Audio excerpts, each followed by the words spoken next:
Hello everyone and welcome to Game 2 of the Magnus Carlsen Invitational. We are continuing the match Alireza Firouzja versus Magnus Carlsen. The first game was won by Magnus and it was quite the game.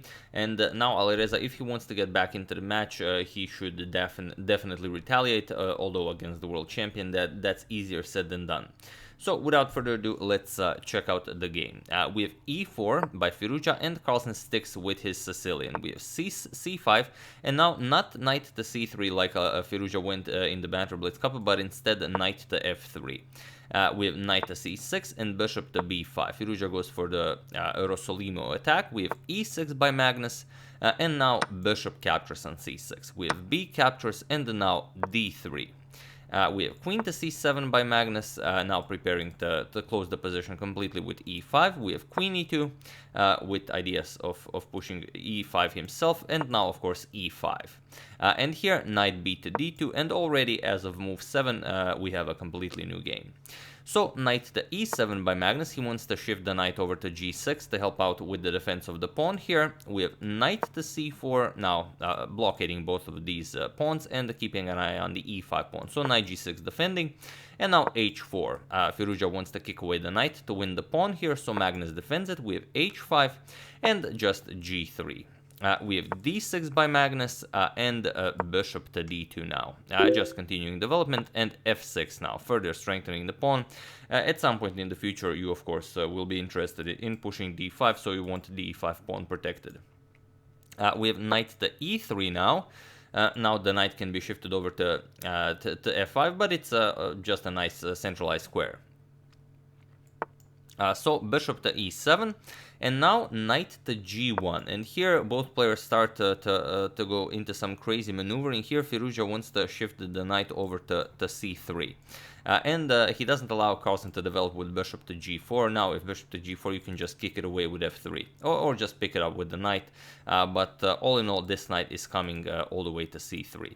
We have bishop to d8 by Magnus, and now queen to f3, making room for the knight. We have knight to f8, going over to e6, from where you will control d4 and f4. Knight to e2, and now, of course, knight to e6. We have queen to g2 now, not allowing knight to d4 to come with an attack on the queen, but also making room for the f-pawn to start marching forward. We have a5, and Firouzja prevents the pawn from being pushed forward with a4. As on a5, it could remain a target. And it's not usual that you will see a position with both a4, h4, a5, and h5 on the board. So very, very interesting. And Alireza continues. Magnus continues with knight to d4, an excellent outpost for the knight, and Alireza continues with f4. We have bishop to e6 by Magnus, now gaining more control of the d5 square, and just b3. So nicely keeping everything under control. Queen to d7. Now Magnus, if possible, wants to push f5 and bust open the position like this. So Alireza prevents it. He pushes f5 himself, and now just bishop back to f7. And now knight to c1. Now shifting the knight over to maybe a2 and then c3, but also just preparing to castle and just making room for the queen. So d5 by black. Now that everything has been done nicely, and both the king side and the queen side have been completely blocked, and now for the every Sicilian player's dream, black executes d5. We have castles by Firouzja, and now even c4. So the knight from c1 now nicely protects the b3 and d3. We have b captures on c4, b captures on c4, d captures on c4, and now d captures on c4. So here Firouzja won a pawn, but Carlsen will get a lot of development in. We have bishop to b6, getting the bishop over to this nice diagonal, and rook to b1 now, attacking the bishop. We have queen to a7 now, with some very nasty discoveries. For example, you could pick up the c2 pawn and open up the attack towards the king. So king to h2, getting the king out of the way, and then now just rook to d8, continuing to bring more pieces into the attack. The bishop will also be attacked if the knight moves. So rook to b2, now with more defense of the b2 pawn, so now the knight can move from e3. We have castles by Magnus, and now, without thinking twice, Alireza goes for g4. He wants to open up the position, maybe get the rook to g1, start an attack against Carlsen's king. So knight to e2, knight to e2 by Magnus, and this is a very interesting idea. He doesn't want to capture on g4 and then win back his pawn, but rather, for example, you could go for h captures, and then if knight captures, you could win back the c4 pawn, he instead finds knight to e2, and it's quite an interesting trick, because now it blocks the queen's defense of the bishop. So rook captures bishop is the idea here, but also there's a double attack on the knight now, but the knight is hanging here. So Alireza picks it up, queen captures, and now Magnus goes for rook captures on d2. He sacrifices the exchange. We have queen captures on d2, and now bishop captures on e3, attacking the queen, queen to e2, and now queen to d4 with a double attack here. So definitely worth the exchange sacrifice. Knight to d3, defending the rook, and now queen captures on e4. We have rook to e1, hoping to win the bishop here, but now bishop to f4 with check. Alireza moves the king, and now queen captures on c4. And here g captures on h5, just opening up the g file. And now Magnus goes back, bishop to h6, not allowing this knight to capture the bishop in the future, but also to prevent this pawn from being pushed forward. And the bishop will excellently defend the g7 pawn. So rook to b7. Firouzja gets more pieces into the attack, and now Magnus just calmly grabs yet another pawn. So here it's 5 pawns to 4. Now it's Magnus who's up a pawn, but rook to g1. So now there's a lot of pressure towards Carlsen's king, but the bishop on h6 just does an excellent job of defending. We have rook to d8 by Magnus. Now if the knight moves, you will be able to shift the rook over to d2. Rook to g3 by Firouzja, and now comes queen to a1. Probably rook to d4 is also an idea, going after h4, but you could block it with rook to g4 then, if rook to d4.